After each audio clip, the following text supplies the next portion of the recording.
Hello everyone. Today I'm going to talk about remote case type. Let us understand what is this remote case type. We'll see this concept or we will understand this concept with the help of a use case. Let us see the introduction to this remote case type. We will start with a use case. Meet Sarah. She is a new Pega user and she is about to discover a fantastic feature called remote case type that will make her work much easier. Let us see the Sarah's journey now. Sarah logs into Pega and she has her own local application. In her local application, she works on various cases every day. Now let us see what is this remote case. So what are they exactly? Sometimes Sarah needs to deal with cases that belong to other applications within Pega's world. These cases are called remote cases. These cases are called as remote cases. So how remote cases help Sarah now? Let us see. One day, Sarah's manager gave her a new task. So what is that new task? Sarah's manager assigns her a case that is actually part of another application. But guess what? Sarah does not need to switch applications or learn a new interface. Magic of remote case type is let us thank to Pega's remote case type. Sarah can access and work on this case from her own application. It's like having a magic bridge between that connects her local world to the remote case, right? Yeah. Let us see with a simple example, ordering pizza. Let's simplify things with a pizza example. Sarah's local app. Imagine Sarah's local application is her favorite pizza place. She orders her regular cheese pizza here. Coming to the remote case, which is pepperoni pizza. Now, her friend Alex wants a pepperoni pizza, which is not available at Sarah's pizza place. But no worries, Sarah can handle this case. I mean, the pepperoni pizza order from her local pizza place itself. But how it works? But how does it work? So local processing. Even though Sarah is working on a report which is pepperoni pizza order, all the actual pizza making happens in Alex Pizza's place, which is nothing but your remote application. So Sarah's Pizza's place only handles what the ordering process. The data storage, the details of Alex pepperoni pizza order are still stored in the Alex Pizza's place database itself. So let us look at the summary actually now. In a nutshell, remote case types in Pega allow Sarah to work on cases from other applications without leaving her own familiar environment. It's like having a magic connection between her local application and the remote case. Everything happens seamlessly and Sarah can focus on getting things done. So that's the story of how Pega's remote case type feature makes life easier for Pega users like Sarah. Now Sarah can handle pizza orders and any other task without any hassle. That's all about remote case. And let us also see how this can be done practically. So now let us quickly jump to our platform. What actually I did, I have created a local application. I created an application with a name called local application. In that application, I just went and I have added this case type called candidate case type. Okay, so this is my candidate case type. And this is the case type which I want to access from another application. This is the case type which we want to access from another application. Let's say I have created another application called remote application. In that application, I have created a remote case type. So using that remote case type, I will be accessing this candidate case type. So let's see how that can be done. Okay. As of now, you can see that this local application I have created a case type, right? I just want to save and run this case type. So basically, I had a submission stage.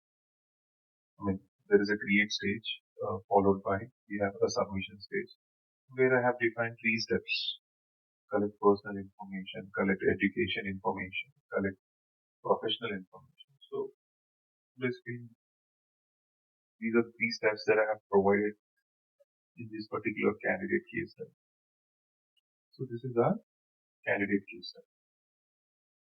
And as I said that I have also created, but before going to see the other application, which is your remote application, once after creating this case type, what are the other configurations that you need to do in this particular case type?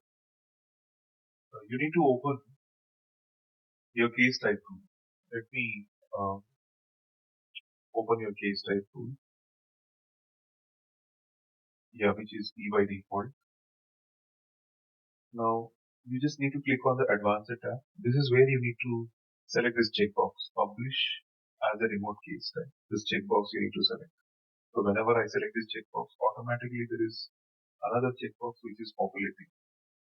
Publish as a remote case type, and as well we also need to permit a new work creation. Okay, these two checkboxes you have to select. And not only that, we also need to create a property, which is a property, a password property has to be created. Okay, so I have created a password property actually. So if you look at, I've created a password property. So this is where the password property you can see, right? And that password property you have to add it here. You have to list the password property. Why we will get to know it. Okay, why we have to add this password property over here. Okay, so to access this particular application, which is your local application from the remote application, a password is required, right? So for both applications, for the remote application and for the local application, basically this remote application I created on top of this local application itself, and the operator ID remains same. Operator ID remains same, and the password also remains same. But while accessing this case type called candidate from the remote application, you need to, I mean, the password has to be passed. It should be passed dynamically. Then only you will be able to access the candidate case of this local application. Otherwise, you will not be able to do that. Okay. That is what about this configuration over here. So once these configurations, if you are done, okay, the next what you have to do. So as I said that I also have created a remote application, right? So let me do one thing. Let me copy this URL here. Let us copy this URL and let us open a private window. This is where let me paste it here. And let's log in the same user ID and password. I mean, to access the local application, whatever the credentials that we have used, the same credentials we will be using it here. Admin@local is the user ID and the password is rules. Let me click on login now. So once you have logged in, see, I was able to log in into which application? Local application, right? Yeah. And you could also see something called remote application, right? Yes. So we need to switch to this remote application. So let us switch to remote application. And let us switch to your Dev Studio now. So once you have switched to Dev Studio, Let me clear these reasons. Yeah, this is our remote application. Now, in this remote application, what I did, I went and I created a case type called remote case type. So, how do you go and create a remote case type? It's simple. When you're trying to add any case type, you see here we will be getting an option, this checkbox, remote case type checkbox. You need to select this checkbox. When you need to specify your case type name, and you just select this checkbox. With that, your remote case type will be created. Okay, I have already created a case type by selecting the checkbox. So this is the case type. Now let me open this case type. So once you open this case type, uh, you could see here the starting process of this case type are defined on another system. Obviously, the starting process of this case type are defined on another system. Please open the case type definition to see additional details. Let us click on this link here. Once you click on this link, this is where we need to do the configurations to access your local application candidate case type. Okay. So for that, what you need to create, you have to create a remote system. Okay, I have created a remote system with a name called candidate remote system. So when you open this, let me open it. So this is where you need to specify your local application details. Okay, so what is the application name and what is the URL of that application? So all those details. So here we are connecting to that application using what? A mashup. So the connection type what we are using, a mashup we are using. So basically what you have to do is, you have to, in this local application, we need to create a mashup, a web mashup we have to create. I have created a web mashup. Let me show that mashup. What is that mashup that I have created? I created a mashup with the name called candidate mashup, as you can see, right? Let me open it. So here you can see the basic details what I have specified for this mashup. The name of the mashup, the URL, right? And the action, which is nothing but to create a case, and the case type, and the thread name, the skin name. These are all the default things which I have used. So first, you need to create a mashup. Okay, these mashup details we have to provide in your remote application. So what details that you have to provide? Like you need to provide the system URL. Okay, this is the URL, right, which we had. When I click on the generate mashup code, you'll be finding your URL. So till PR web you have to provide.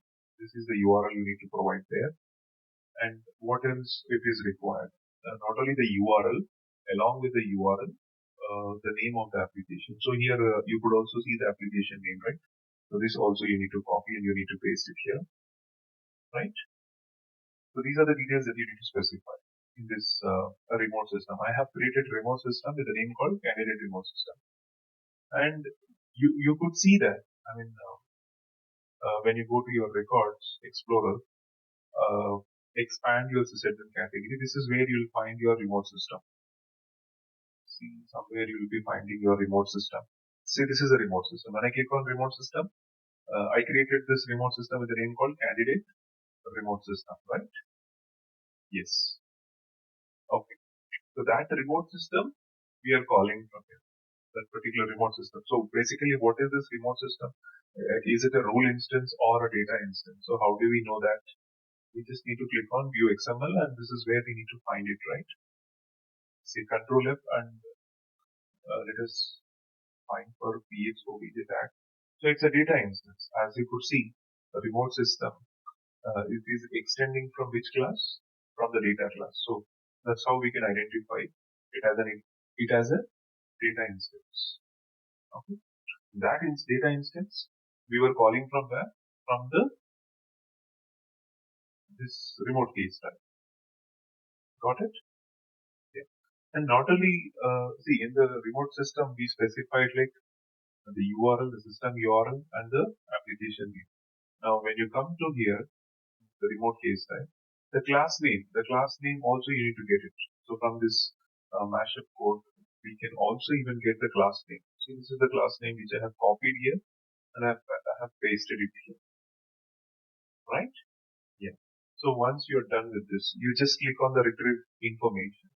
So now once we click on the retrieve information, I could see the remote application name, right? And the description and the case, the case type. There is only one case type we have. So that information should be populated here. And along with that, you need to also select this checkbox, create new work object. And you need to specify the starting process. I have a process submission flow in my candidate case type. That is the process I have specified here. And along with that, you need to also select this checkbox map values to initialize property for instantiation. So this is where I am passing the password. Okay. So from this remote application, I want to access your local application, right? I want to access your local application case type called candidate. So for that reason, what we are passing over here, we are passing over your password, and that password I have converted basically to access my local application candidate case type. The password is rules, and that rules password I have converted into base64. I mean, let me show what I did. I have used this base64 encoded format. So through online, what I did, I have used this base64 encode. I have used it. So this is where you can see base64 encode. Let me click on this. And this is where I have provided my password rules. And then I selected here encode. So that's how we will be getting what? The encoded format. The base64 encoded format. So this password I have copied here and I have pasted it over here. This is where I have pasted. These are the configurations that you need to do in your remote case type. Okay. So once you're done with these configurations, so almost all the configurations we have seen. And as well, you need to provide the skin name. I am providing the skin name here. See, for my local application, what is the skin name that you can see over here? This is my local application and the skin name, which is local app itself with the same name. The app name itself, the skin will be created, right? So that skin name I was passing it over there. That's it. So those are the configurations which are required. So once you're done with the configurations, next what we have to do is we need to check whether we are able to go and access the candidate case using this remote case type or not, right? So let us test it now. So once you're done with these configurations, yeah. So what are the configurations that you need to do it? So you need to create your remote system that we have created and you need to specify the class name. So these all configurations you need to specify. Once you're done, yeah, now you can just go to the remote case type and click on save and run. So once you click on save and run, you should be able to see the case creation of your candidate. See, the candidate case got created and I'm able to go on progress. See, the first step, it was collect personal information. Then next step was what? Education information, right? And the next step was professional information.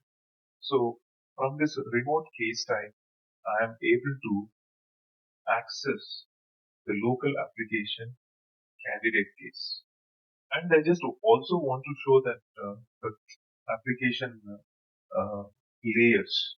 I mean, as I said that I have created this remote application on top of my local application itself. How do you check? Let us click on the definition and you can see that the remote application which has been developed on top of what the local app, right? Yes. Okay. And for both the applications, what is that operator ID I'm using? The same operator ID. So if you look at for the remote application, what is the operator ID? Admin at the rate local. See, this operator is having access to both these applications or not. Yes.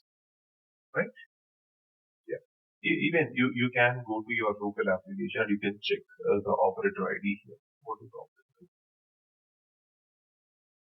the same operator I'm using here. So that's it. With that, we have seen completely about your remote case study. And you got right what is the need of this remote case study. In a nutshell, I have explained you right. So remote case studies in Pega allow Sarah to work on cases from other applications without leaving her own familiar environment. So we are able to reduce the switching between the applications, right? That is the advantage of using your remote case types. That's all about this particular concept. I want, I request everyone, whoever is watching my channel, whoever is going through my videos, I request everyone to please subscribe, share, and like my channel. Thank you for all. Happy learning.